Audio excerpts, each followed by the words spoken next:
якого того дня дасть мені Господь, суддя праведний. So it's a crown of righteousness that comes from the righteous judge. Тобто це вінок праведності, який видається праведним суддею. I don't know that it matters which interpretation. Ну, я не знаю, чи котре з тлумачень є більш важливим чи правильним. Both ideas are found in the Bible. Просто обидві ідеї, вони є в Біблії. It seems though that it's the crown that is being given by the righteous judge. Тобто, але тут здається, що мається на увазі, що цей вінок, який дається праведним суддею. Notice that he says that he is the righteous judge. Що він суддя праведний. There are lots of men that are judges in the world. Є багато суддів в нашому світі. And they're not qualified. Які не кваліфіковані. James chapter 4 verse 11 Якова 4:11 says there's only one judge. Говорить про те, що є лише один And суддя. that's God. І то є Бог. Paul in Romans chapter 12 Павло в Римлян 12 розділі, verses 18 and віршах з following 18 і далі по тексту, says, don't ever take your own revenge, він каже, не шукайте помсти, but leave room але for the wrath of God. залиште це на гнів Божий.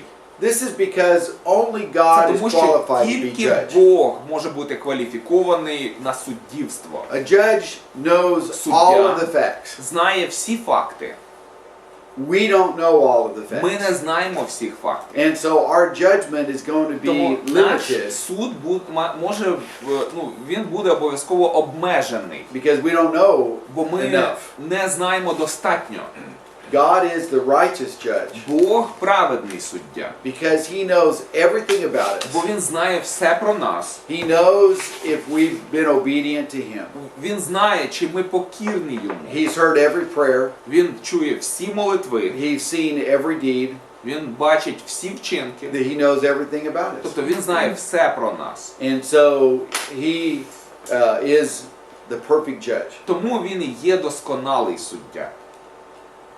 He says that righteous judge is going to give to me that Stephanos. І він каже, що саме цей праведний суддя дасть мені цей Стефанос, вінок. It's going to be on that day. І він каже, що станеться це того дня, That day of judgment. того дня, дня судного. We're not looking for the reward now. Ми зараз не шукаємо для себе винагороди, But we're looking for але the ми reward later. чекаємо винагороди пізніше.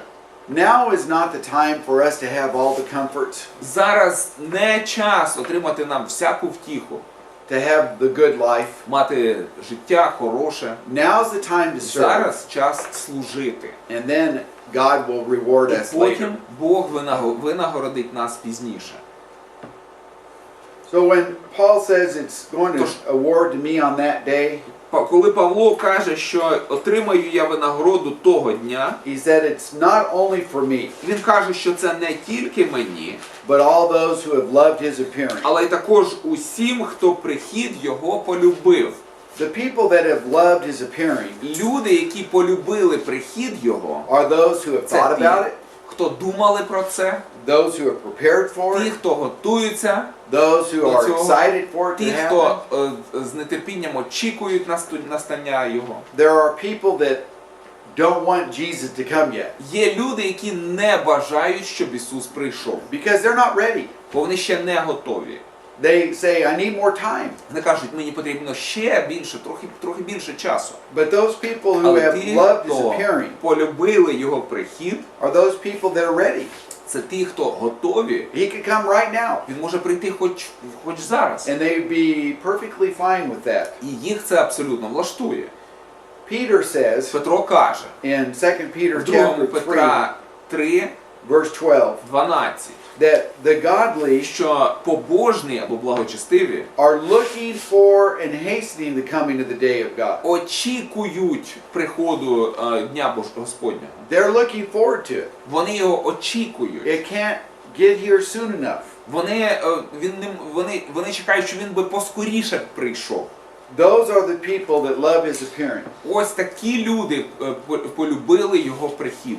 They love the idea of his coming. Їм подобається ідея його приходу. They love the idea of seeing Jesus. Їм подобається ідея побачити Ісуса. They've served him their whole life. Вони служили йому все своє And життя. finally they will see him with І their own eyes. нарешті вони побачать його власними очима. They've loved his appearing. Вони полюбили прихід його. And they love thinking about it. І їм подобається думати про це. Well, that's the way Paul was.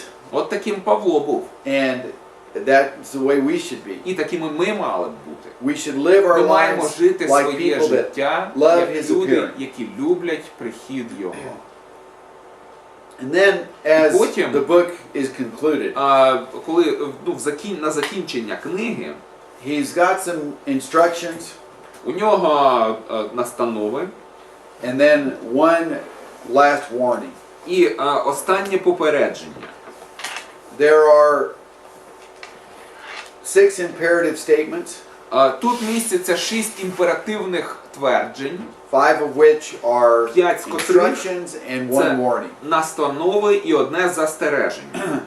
He says in verse 9, У 9-му вірші він каже: make every effort to come to me soon. «Подбай незабаром прибути до мене». He's going to say a little bit later on, winter is coming, Трохи пізніше він говорить, що зима наступає. and he needs to get to Paul before winter. І що Тимофій має дістатися до Павла до настання зими. In the ancient world, travel was virtually impossible when winter came. В стародавні часи подорожі були майже неможливими з настанням зими. The roads became wet, muddy, Дороги розмивало, вони ставали багнюкою, в багнюку перетворювалися. the storms on the sea were not safe, Шторми на морі не забезпечували А там теж така безпеку. зима, може там. Дощова більше сніг там. Там завжди Дуже крайні рідко Как осінь, буває. да?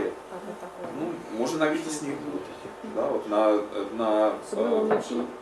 на широті Ізраїля може бути сніг. Вночі особливо. Да, особливо. so people just didn't travel. Люди просто не подорожували в такий час.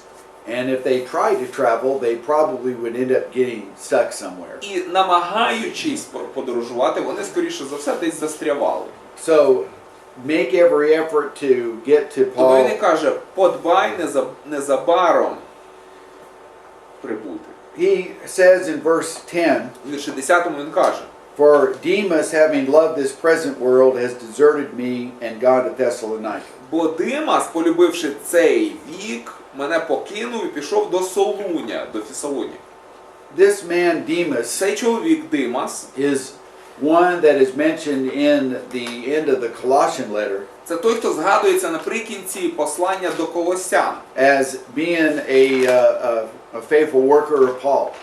як той, хто був вірним слугою Павлова. But between when he wrote Colossians and this book, Але в період між написанням Колосян і цією книгою Demas has, he's no longer faithful to God. Димас виявляється як той, хто вже не вірний Богові. He's no longer somebody that Paul can count on. Він не той, на кого Павло може розраховувати. As a matter of fact, he says that he has deserted me. Він каже, що той навіть мене кинув.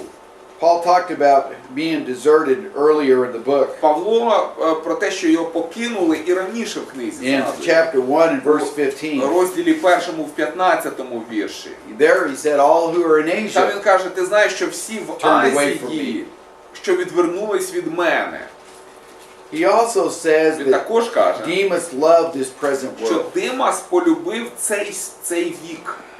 John warns us Іван попереджає нас in 1 John в chapter 2 першому Івана в другому that розділі, we cannot love this world. що нам не слід любити світ. 1 John 2:15 through 17. Перше Івана, другий розділ, 15-17 вірші. Because if we love this Бо world, якщо ми любимо світ цей, then the Father cannot love us. то тоді Отець не може любити нас.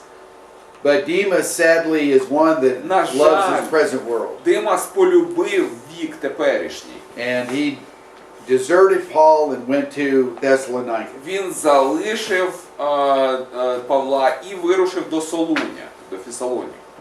He mentions that Crescens has gone to Galatia, Також згадує, що Крискент пішов до Галатії, and Titus has gone to а Dalmatia. Тит до Далматії. This is our Titus that was on the island of Crete. Це той самий Тит, який був на острові Крит. So Paul has taken Titus and moved him to another place. Тобто Павло взяв Тита і перевів його в інше місце. He says in verse 11, У only вірші Luke is with 11 me. він каже, що тільки Лука лишився зі мною.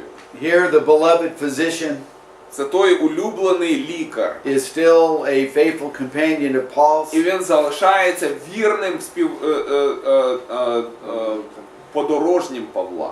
And it seems as if Luke was faithful to Paul until the end of his І life. схоже, що Лука залишається вірним Павлові до кінця життя. Then he tells him to pick up Mark. І далі він говорить, щоб взяв він з собою Марка. When he comes to see Paul in Rome, to bring Mark with him. Коли він буде їхати до Риму, щоб побачитися з Павлом, то він має з собою взяти Марка. Mark is that young man Марк – це той юнак, that created a division between Paul and Barnabas що спричинив розділення між Павлом і Варнавою. in Acts chapter 15. В 15 розділі дій Barnabas апостолів. wanted to take Варнава Mark with them. хотів взяти Марка з собою, Paul did not want to. а Павло не хотів. And the reason is because І of причина- something that Mark had done previously that Paul didn't like. Полягала в тому, що Марко щось зробив таке раніше, перед тим, що Павлові не сподобалося. At that time, В той час Paul did not feel that Mark was dependable. Павло не розглядав Марка як надійну людину. But this passage shows Але us цей уривок вказує нам, that Paul is a forgiving man, що Павло людина прощаюча, and he has seen that Mark is a good man, що він побачив в Маркові хорошу, розладів в Маркові хорошу людину. and now he wants І him тепер він to бажає, bring Mark with him. щоб Тимофій привів Марка з собою. He even says Він that навіть he's каже- useful to me for service. Він каже, що той має бути корисний Павлові в служінні. Then in verse У 12, вірші 12 he says, Tychicus I have sent to що Ephesus. Тихика послав я в Ефес. Everything that we read about Tychicus in the New Все, Testament що ми читаємо про Тихика в Новому Заповіті, shows what a great man that he вказує was. на те, що він був чудовою людиною. That he is a man that Що він той, sacrificed much for the gospel що пожертвував багато заради Євангелія. and was a faithful companion І що of Paul. був вірним співробітником Павлова. And so now he І is тепер він saying Tychicus is going to take your place in Він Ephesus. каже, що Тихик буде в Ефесі за тебе. And then in verse 13, У вірші 13 he tells him to bring the cloak which I left at Troas with Carpus. він каже йому, принеси плаща того, що я в Троаді зоставив у Карпа. This particular word Ось це конкретне слово, describes a Описує- round garment такий одяг, такий охоплюючий, that's got a hole in the middle в якому посередині отвір, that you just drop over the head. який просто одягається на голову, на плечі, через голову одягається. So Paul wants that particular garment brought to him because winter is coming. Тобто він бажає, щоб йому привезли саме цей одяг, бо має настати зима. And he also says І також він to каже, bring the books, привезти книги, especially the parchments. особливо пергаменові. The word for books is the word biblia. Слово книжки – це слово Біблія. We're not sure what books Paul is referring Ми не to. впевнені, на які книги посилається апостол Павло тут. There are some that suggest that Paul wants Дехто- Bible books brought to him. Дехто вказує на те, що Павло бажає, щоб привезли йому книги біблійні. maybe copies of the Old Testament Можливо, books, копії старозаповітних книг, maybe some New Testament books. можливо, вже новозаповітні книги. We know that he quoted from the Gospel of Luke in 1 Timothy 5. Ми знаємо, що він цитував з Євангелії від Лука в 1 Тимофія 5 розділі. There are some others that say that these books are legal documents. Дехто вказує на те, що ці книги можуть бути якимось документами легальними. That Paul is facing trial. Оскільки Павло очікує суду над ним, над собою. And he wants to read the law books. І, можливо, він прагне перечитати якісь книги, які стосуються законодавства. And then he says to especially bring the parchments. Але також він каже, особливо пергаменові. The word parchment in Greek is membrana. Пергамент, то це в грецькій мові, це мембрана. У нас кожаний. Кожаний. Gojene, is that Leather. Leather. Yeah, because it's animal skins. Так, бо вони із шкіри тварин. Ну так не пергамент. Ну, українською так. О. Значить, у нас лучше. Вас правильно. We know that they did a lot of writing on Ми animal знаємо, skins. що на шкірах тварин здійснювали, використовували шкіри тварин для написання. And so there are some that suppose that Paul wants to do some more writing. І, вочевидь, це, можливо, ті, на яких Павло хоче ще щось писати. So he's encouraging Timothy to bring with him some more writing material. Тобто він просить Тимофія, щоб той привіз йому матеріал для письма. Really not sure what these books or parchments are in reference to. Я не знаю, на що тут посилання, коли він говорить про ці книги. It would be interesting to know, but this Було is б all the цікаво information we знати, have. було б цікаво дізнатися, але це все, що у нас є. Then in verse Потім у 14, вірші 14-му he says, Alexander the coppersmith Що? did me much harm. Олександр, котляр, накоїв був лиха чимало мені. We have reason to believe that this is the same Alexander in 1 Timothy. У нас є причини вірити, що це той самий Олександр, який згадується в 1 Тимофії. This is that Alexander that had shipwrecked his faith. Саме той, віра якого розбилася, немов The корабель. Alexander that Paul had delivered to Satan. Той самий Олександр, якого Павло віддав сатані. But apparently he is still causing problems in Ephesus. Але, вочевидь, він досі продовжує чинити неприємності в Ефесі. And so Paul tells him to Павло be каже on йому, guard against this man. щоб той був обережним із цим чоловіком. Отдал сатане, это лишил общения. This is the only warning that Paul gives. Це єдине застереження, яке дає тут апостол Павло.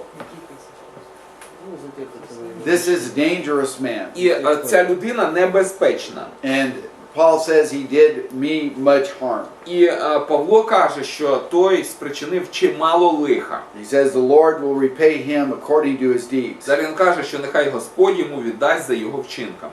Paul knows that he cannot bring about justice, Павло знає, що він не зможе здійснити правосуддя, but he is confident that God але will. він впевнений, що Бог здійснить своє правосуддя.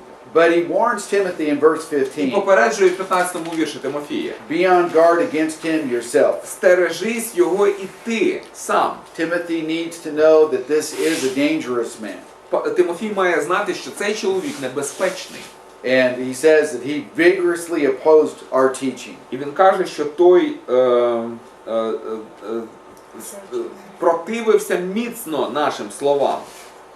So whatever Alexander did, Що б не робив той he Олександр, was an enemy of the truth, він був ворогом істини, an enemy of the gospel that Paul preached, ворогом Євангелії, яку проповідував апостол Павло. and apparently was very І, aggressive. вочевидь, був надзвичайно агресивним. Then in verse 16, У вірші 16-му Paul describes his present situation. Павло описує свій поточний статус. We know that he is in a Roman prison, Ми знаємо, що він перебуває в римській в'язниці. or some scholars believe he's under house arrest. Дехто з богословів переконаний, що Павло був під домашнім арештом. And the legal system in Rome was like this. Легальна система в Ромі ось яка була. They would have an initial trial, Спочатку був початковий суд, which they called the primo actio, primo actio, which was the first action. тобто перша дія. The first action was where you would look to see if there is enough evidence against a man to go to trial. Саме під час першого акту чи першої дії розглядалася наявність достатніх доказів, щоб людину поставити перед судом. This is what Paul is describing in verse 16. Саме це Павло і описує в 16-му вірші. At my first defense, no one supported me. Він каже, що при першій моїй обороні But ніхто не був при мені, all deserted me. але всі мене покинули. May it not be counted against them. І він каже, нехай це буде не полічене їм Господом. There is a lot about this that we wish we had more information. Стосовно цього хотілося б мати більше інформації. Because Paul said Luke Павло was with каже, him. що Лука був з ним. Why did Luke not support him? Чому ж Лука тоді його не був при ньому? He mentioned in chapter 1 that Onesiphorus was with him. У першому вірші він згадує про Онесифора. Why did he not support him? Чому ж той не був його там поруч з ним? Чому він його там не підтримав? So we're confused as to what Paul means by this. Нас смущає, що Павло має на увазі, говорячи там. He says, all deserted me. Він каже, що всі покинули мене. That sounds like they had opportunity, but they did not. Тобто, звучить так, ніби у них була можливість, але вони цього не зробили. But Paul has a forgiving attitude. Але Павло має відношення прощаючої людини. And like Jesus on the І cross, подібно Ісусові на хресті, says, may it not він be каже, counted against them. нехай проти них це не буде звинувачення. So with the Roman justice system, В римській системі правосуддя you'd have that first action, відбувалася спочатку ця перша дія, and if that proved that there was enough evidence, then they would go to the second action. і якщо вона доводила, що є достатньо доказів, тоді переходили до другої частини. Paul is about to go to that second trial. І Павло ось має піти на це друге судилище. And if history is accurate, Якщо історія не помиляється, the trial of Paul did not go well, то цей наступний суд не пройшов добре для Павла. and he was in fact executed by the Romans. І він був страчений римлянами. Verse 17, У вірші 17-му he says, він каже, despite the fact that people deserted him, хоч його мене залишили, said the Lord він каже, stood хоч with мене me й залишили, Господь став при мені and strengthened me. і підкріпив мене. So Paul may have been deserted by men, but he did not feel deserted by God. Тому Павло, може, й був залишений людьми, але він не почувався одинокий без Бога. He always knew that Він God завжди was with знав, him. що Бог був з ним. And he says, І він каже, in order that through me the proclamation might be fully accomplished. він каже, щоб проповідь виконалась через мене. He wants the gospel to be preached to all of those Gentile regions. Він бажає, щоб Євангеліє проповідувалося всім поганам. And what's interesting І от is, що добре, що цікаво, he says, fully accomplished. він каже, щоб виконалась, щоб повністю виконалась. That's the same Greek word that was used in verse 5, Те ж саме слово в грецької мови, яке використовується в 5-му вірші. where he tells Timothy, Коли він fulfill каже, your ministry. коли він каже Тимофію, виконуй працю свою. Well, Paul says Павло тут каже, that he wanted his ministry to be fully accomplished. що він прагне, щоб його служіння повністю And виконалося. he's confident І він that is what впевнений, happened. що саме це і відбувається. He even makes a parallel between himself and the Old Testament Daniel. І він тут також проводить паралель між собою і Даниїлом в Старому Заповіті. In Daniel chapter 6, А we в read 6 about розділі Daniel in the Даниїла lion's den. ми читаємо про те, як Даниїл був в ямі з левами. Now Daniel was delivered from the lion's mouth. Тобто він був звільнений, він був позбавлений долі опинитися в пащі лев'ячій. Well, Paul parallels that with his own experience. І Павло порівнює це із своїм власним особистим досвідом. It says, verse 18, У вірші 18 він каже, the Lord will deliver me from every evil deed. він каже, що Господь мене звільнить, визволить від всякого вчинку лихого And bring me safely to his heavenly kingdom. і збереже для свого небесного царства. These words show us Ці слова нам вказують, that Paul is not Sure. expecting deliverance in this life. Павло не очікує порятунку в цьому житті. That God will deliver him into his heavenly kingdom. Він знає, що Господь порятує його в своє царство небесне. So Paul knows that God's going to Тобто- take care of him. Павло знає, що Господь про нього попіклується. And he has full confidence І in він the Lord. має повну впевненість в Господі. The last several verses, Останні кілька віршів, he's got some personal greetings. у нього тут особисті привітання. He says, greet Prisca and Aquila. Він каже, поздоров Прискилу і Акилу. This is that very faithful Christian couple Це та пара сімейна, вірні християни, that we read about in the book of Acts. про яких ми читаємо в книзі «Дії апостолів». And they're the ones that took Apollos aside and taught him the Це way саме more ті, perfectly. хто відвели Аполоса і навчили його вченню.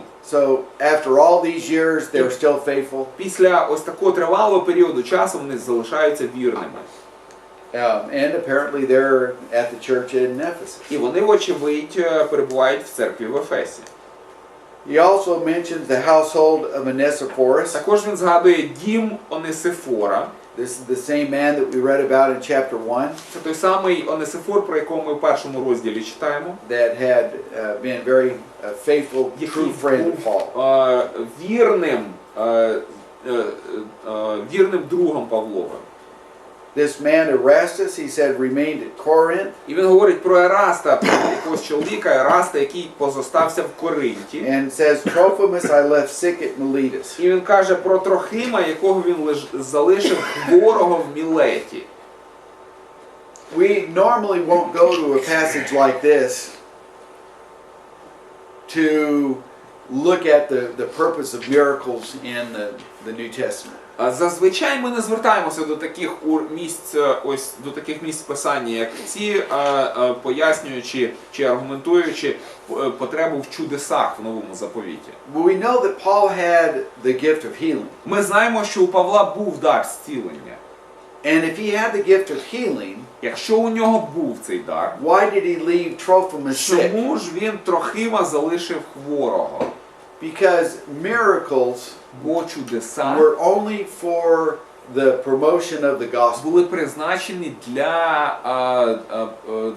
для підтвердження Євангелії. If it wasn't going to confirm the man and his message, Якщо це повинно було підтвердити людям проповідь, then no miracle was going to take place. тільки тоді могло бути чудо. За інших обставин ні. It would not have furthered the work of God to have healed Trophimus. Тобто зцілення Трохима ніяким чином не вплинуло б на проповідь Євангелії. And so as a result, І як наслідок Paul left him and he was still sick. Павло залишив його все ще хворого. In Hebrews chapter 2, В книзі Євреїв в 2 розділі, verses 1 through 4, з 1 по 4 вірш, we learned that the miracles were to confirm the man and his message. Ми дізнаємося, що чудеса мали підтвердити проповідника і проповідь.